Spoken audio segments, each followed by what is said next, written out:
Hey everybody, Nick here, and today I got a disassembly for you on this little guy. This is the Civivi Ki-V, a Ki-V, a Ki-V, or something like that. Either way.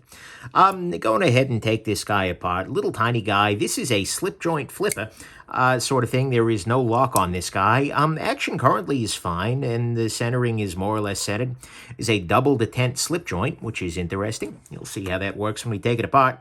But yeah, interesting little knife, the Ki-V, Ki-V, whatever. I'm going to go ahead and start by taking it apart here. Use a T8 bit here. If you're curious about this screwdriver or any of the other tools I'm using, go and check out nickshabazz.com/tools, and then I'm going to try and... Well, that's weird. It looks like... So what's weird here is that, okay, the pivot I know I need to take out, but the real question is what other screws do I need to undo? This screw doesn't go all the way through. It looks like, oh, I need to do this and this, but this one doesn't go all the way through to the other side. That's just there in case I want to flip the clip over.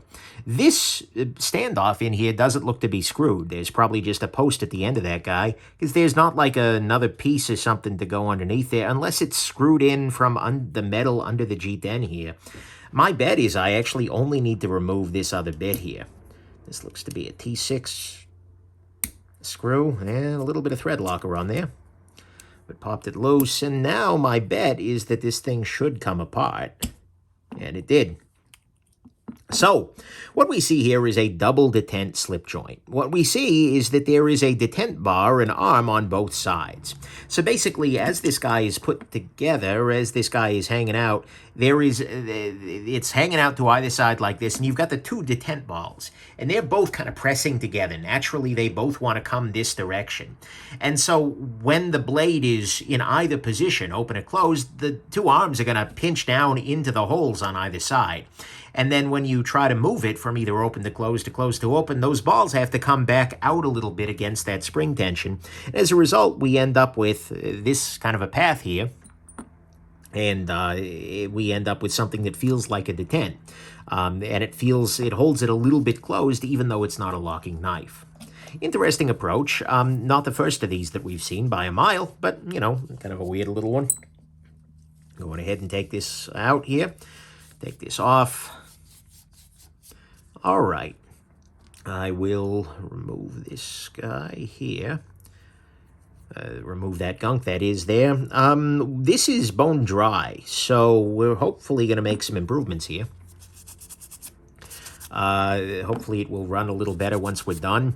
The detent, like the bars here aren't actually all that crazy, right? Looks like I could get in there and adjust them if I wanted to. I'd just have to take out this screw, pop the liner out, and bend it that way. But right now, out of the box, the action ain't bad. And then this goes all the way through the holes here, so you can see. So it's not like so what I'll do, instead of putting oil into that through hole, I'll go ahead and I'll just put a bead of oil right in the middle of the path here, as well as I'll do a little oil in the bearing race on either side. I didn't clean the bearing, did I? No, but I did plug nickshabazz.com/tools. All right, that's good. Give me another cloth here. I will clean the bearings. Little tiny baby bearings. Little tiny baby knife, frankly. It's kind of adorable. And dumb, but mostly adorable. I'm not saying dumb in a bad way. It's just like it's like, what the heck, man? It's a weird little knife. But hey, I'll take it. Going ahead and let's see, is this thing free spinning? No.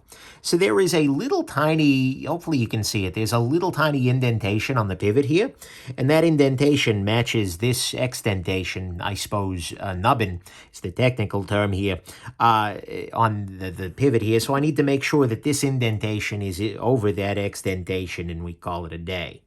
Right, that needs to be in that position, otherwise the knife will not go back together properly. You can see when it is rotated properly, the pivot drops the rest of the way in, and that's a beautiful thing. All right, a little bit there. And I will go ahead and put the bearing into position. Already lubricated the blade itself. Is this the right orientation? It is. I'm going to put a little bit of lubrication on the inside of the blade pivot hole. That way it lubes the pivot there. And you can see I just got a little bit of gumption or something on there.